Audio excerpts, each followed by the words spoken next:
Okay, y'all, I'm out in the bee yard. Just wanted to check on the bees. It's kind of cold. I just wanted to show you what we were doing with the kind of pretty tonight. Just got home while it was still light out and no wind. So this is what we're doing to protect the bees. I know a bunch of you have kept asking me, like, how do you have them protected? What are they doing? How's it going to work for them? So this is what we have set up. So this is called a hive hugger. This insulation that's on here has I think it's like an R32 value on it for the bees. So that's kind of what we've got set up. We just had some horrendous wind this last, gosh, was it Monday? Anyway, we had upwards, I think the highest clocked wind gust was at like 75 miles an hour. So, that's pretty crazy. So everybody else was asking, well, how do the bees, get in and out? So I'm going to show you here. So, don't know if you can see that. Do you see how it's still open at the bottom?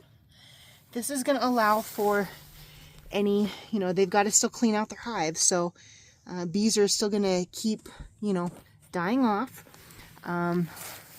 So they need to be able to extract all of that from there, just to keep their hive clean, so it's free of disease.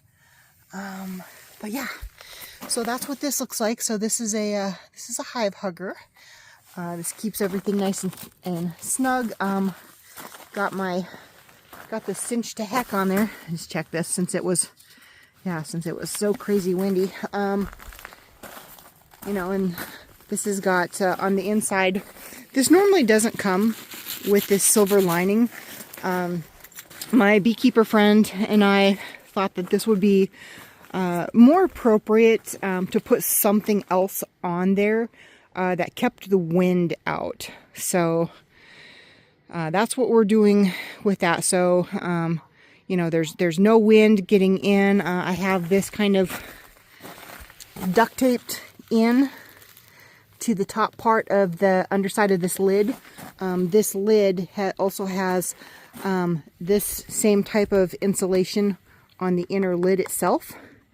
So that is creating kind of this is going to be called what's a condensing hive. This is the theory behind this is it's going to help with all the water condensation in there, because the bees still have to keep themselves warm during the winter. They're still going to huddle together in a little ball. They're still going to, do what they need to do to protect the hive.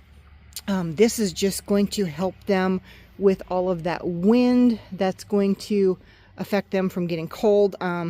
The R value on that insulation to help, keep them warmer as they're huddling together. So bees don't go dormant. They don't hibernate. They have to stay moving in order to stay alive. So that's kind of what's still going on in the background on the hive. Obviously on hive number 1, anybody that was following along earlier knows hive number 1 got taken out by all of the yellow jackets. So, and then on our hives, I also put in, these are called mouse guards. So what this does is it goes in front of your entrances. So that's what you saw there, and that other, you see like these little bits of entrance. So this still allows them in, but this does not allow mice in. You can see it's pretty tiny there. So I can't flip it this way, obviously, or no bees would be able to extract any of their dead. So you got to leave it open. But this is going to be a condensing hive. So what that in turn will do, sorry, I'm trying to put my stuff down here.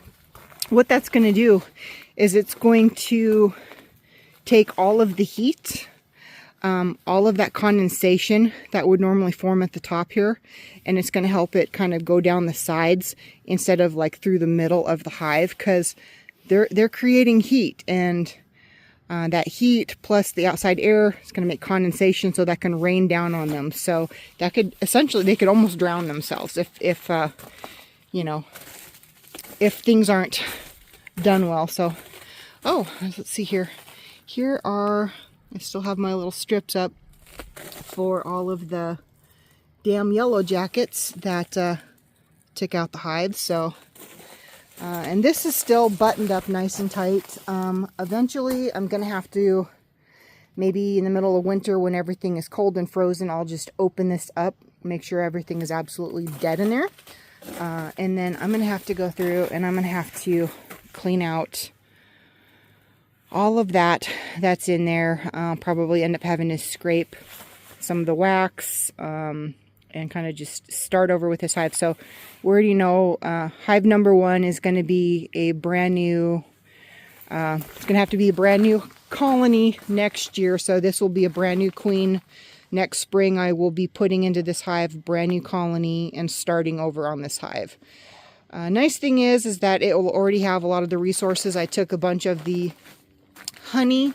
I still have a bunch of frames that were left over, so what I can do in the spring is I can already supply them with honey. So while we're waiting for nectar flows to get started, that will be able to assist them with getting their colony built faster and with better resources, by way of thanks for the last colony that was sacrificed for that. So, but anyway, so this is what we've got. I'm not really sure, how this is going to work with the gappage there for the bees. Most of the bees are going to be down in these lower boxes here. So this is still going to hold the majority of everything. This box up here that you see here, this is where I've got some of their additional resources. So this, in essence, if you've looked at the boxes before, so this is where you've got like your brood boxes on the bottom. Your top boxes are generally going to be like your extra honey and pollen and things like that. So that's also still the same thing that we've got here.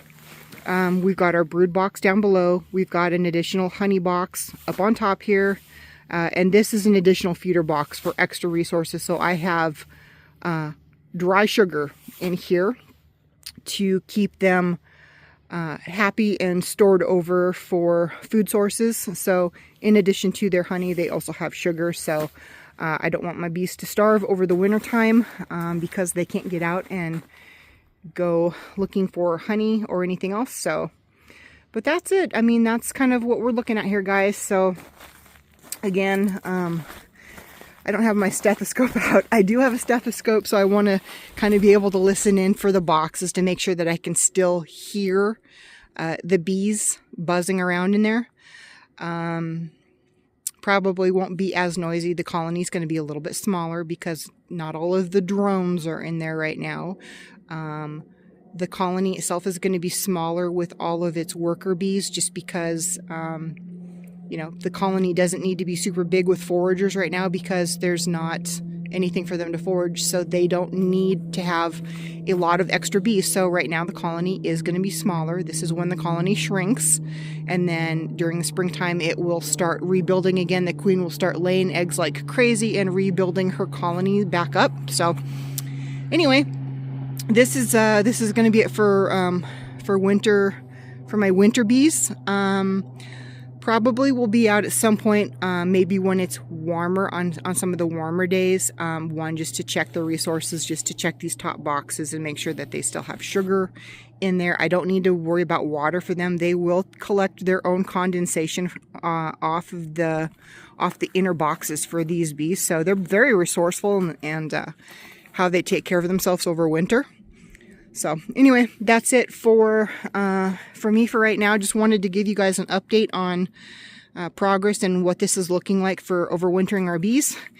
I'm going to go inside because it's actually really cold out because we've actually even dropped in temperature now. So now we're at, almost, almost 20 degrees right now. So I'm a little cold. I'm going to go inside.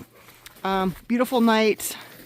So everybody enjoy themselves. Take care.